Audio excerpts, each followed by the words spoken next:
Hello everyone, I am back in the classroom to continue our video lectures on eukaryotic gene expression regulation. In my previous videos, I was talking about the role of DNA supercoiling and DNA methylation in the regulation of eukaryotic gene expression.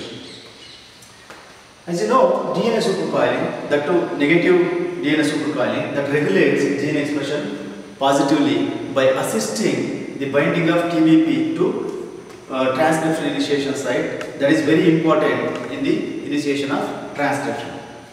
On the other hand, DNA methylation that negatively regulates eukaryotic gene expression or it represses eukaryotic gene expression via MACP2.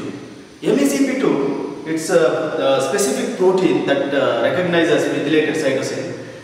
That MACP2 that has methylated cytosine binding domain as well as transcription inhibiting domain. With the help of these, MACP2 can downregulate transcription.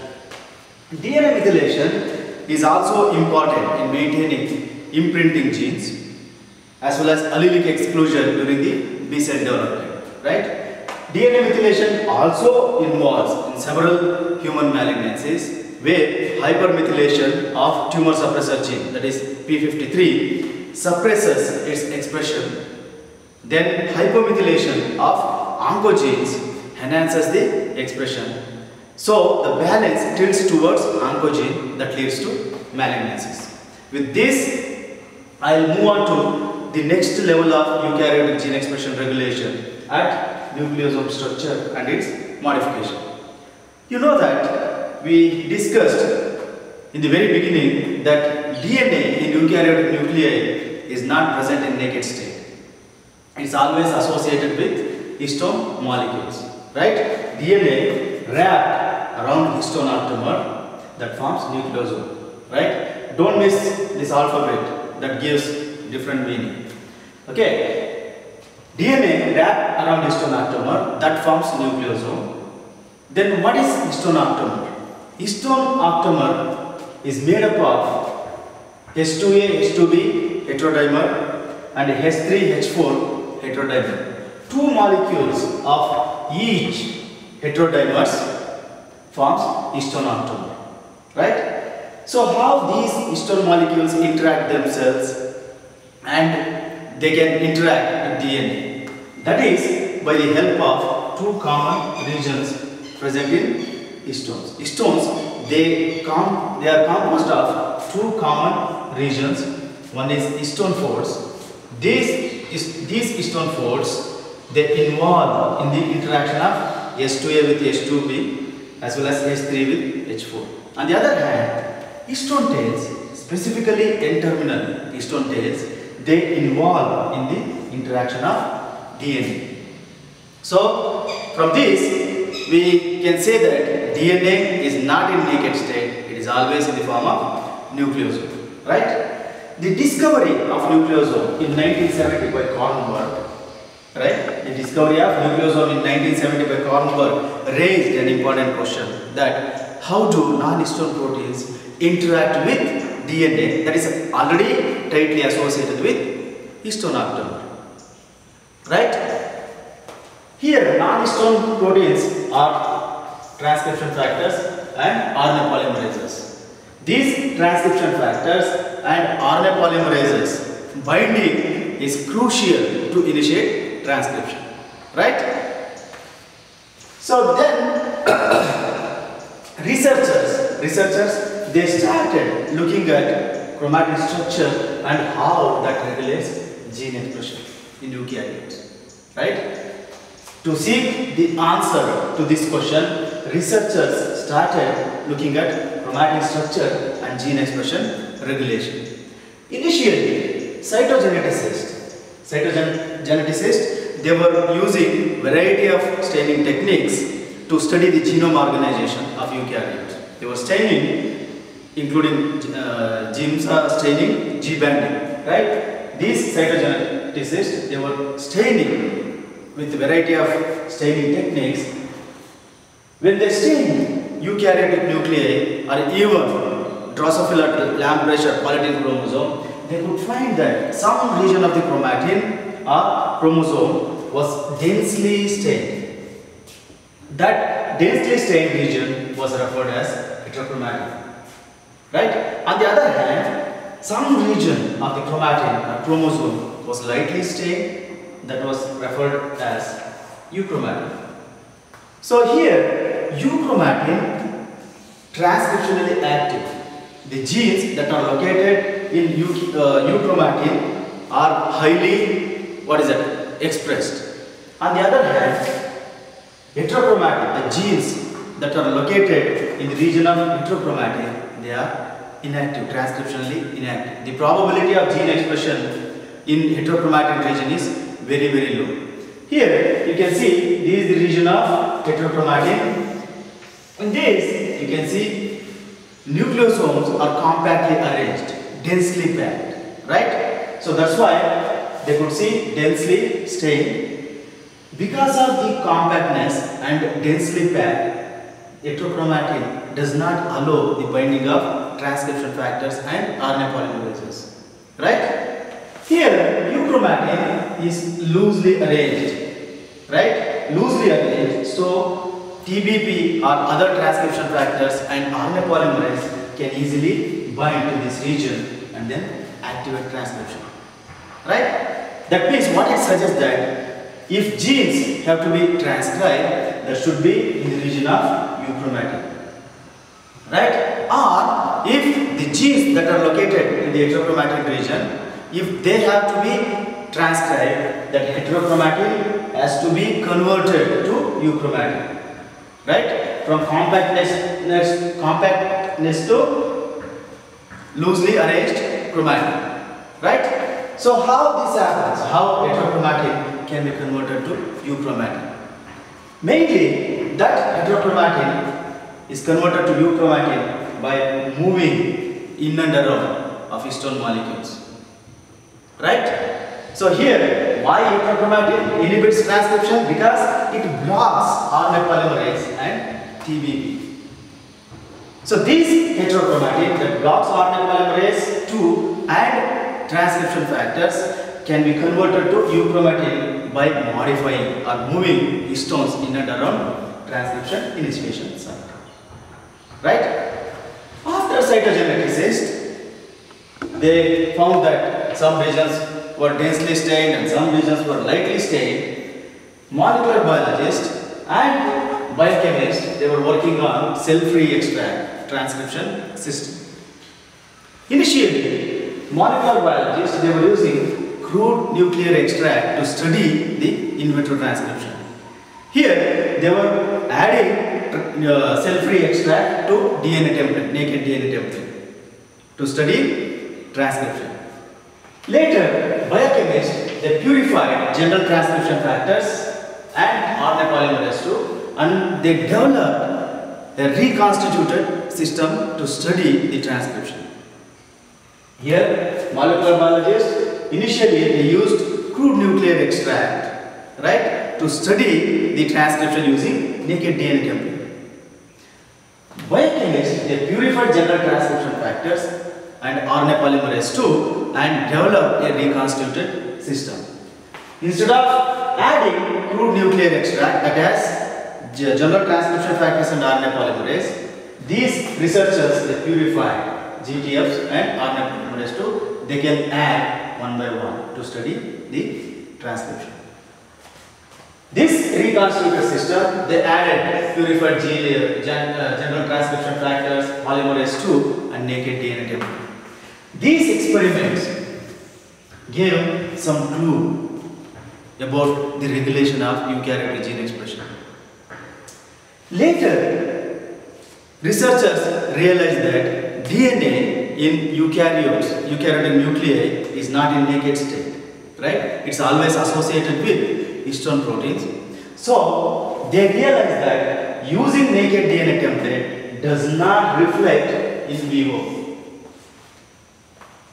Right? Because here they were using DNA template, naked DNA template. But DNA in eukaryotic nuclei is not present in naked form. So, using naked DNA template to study transcription does not reflect the scenario in vivo. So researchers wanted to create chromatin template. Instead of using DNA template, researchers they wanted to create chromatin template. How did they create chromatin template? Right? Biochemists again purified histone proteins H1, H2A, H2B, H3 and H4. They purified all these histone proteins and again reconstituted using naked DNA template and added those purified histone proteins. Once they added histone proteins, purified histone proteins with naked DNA, they could create chromatin template. Right? Now they created chromatin template after they started analyzing the assembly of transcription factors to this chromatin template and how that activates transcription factor. Once they created chromatin template, researchers they started looking at the assembly of transcription factors to the chromatin template and how they can activate transcription. So from this point, the researchers they were working in DNA template. They shifted all their transcription work to chromatin template. That is a shifting from DNA template to chromatin template. Interestingly, when they used chromatin template, the TBP, the important transcription factor that does not bind to the template, chromatin template. When they used naked DNA, that is free, transcription initiation site is free, TBP can go and bind and initiate transcription. When they use chromatin template, TBP does not bind to chromatin template on its own. It requires assistance from transcriptional activators or transcriptional coactivators. Somehow, nucleosomes, they are preventing binding of TBP. That's why TBP is taking help of transcriptional coactivators. How these transcriptional coactivators can help TBP to recognize transcription initiation site. Here, transcriptional activators or coactivators, they modify the template, chromatin template. So without modification of chromatin template, TBP cannot bind because that nucleosomes, right? Nucleosomes somehow prevent TBP to bind to chromatin template.